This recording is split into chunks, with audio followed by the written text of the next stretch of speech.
So this is what we got going on here. We got our stabilizer bar. We got a rip in this wire. We're gonna cut this wire, and we're gonna splice back and try to reconnect this without losing too much length. When I was trying to separate this from the knuckle, I flattened the hole for the stabilizer link. So we're gonna use a carbide Dremel bit to bore out the hole a little bit more. I did it once already, but it's not totally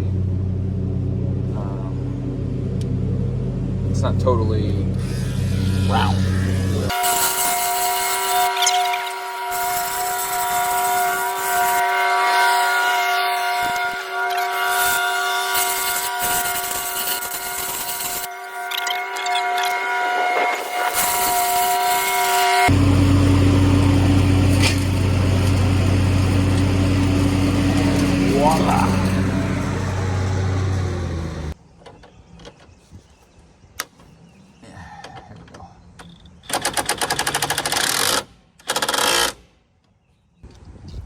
First, let's cut it right here.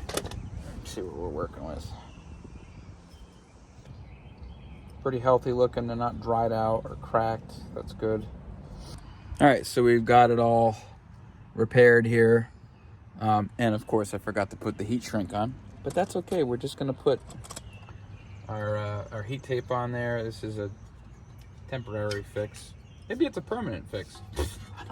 I don't know.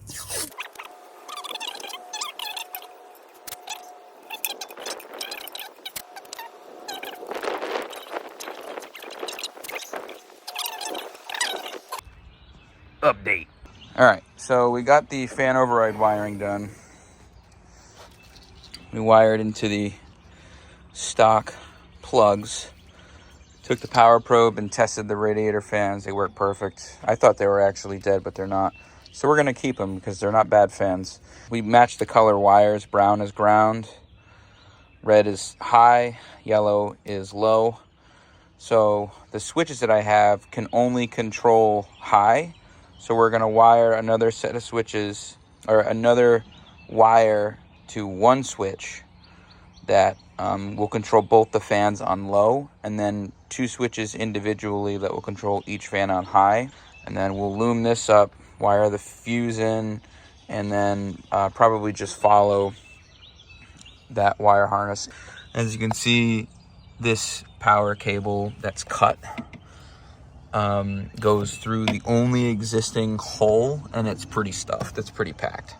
These are the fuses that we have. The fuses are a little bit big. They're 40 amps. I don't need 40 amps. Probably only 20 for each. And then we're going to wire our battery shutoff switch.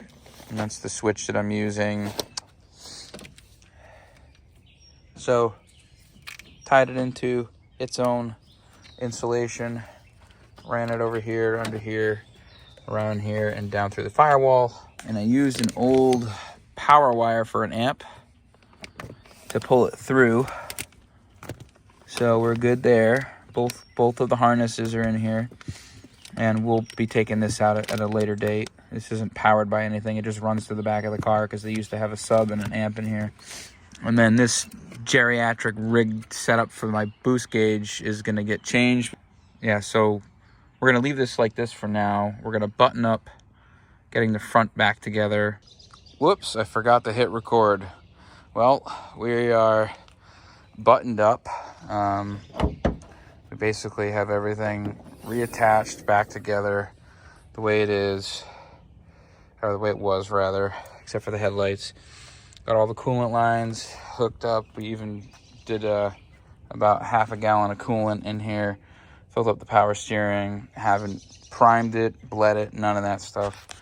And then we still have to hook up our charge pipe, but we're not going to do that till we do all the wideband stuff.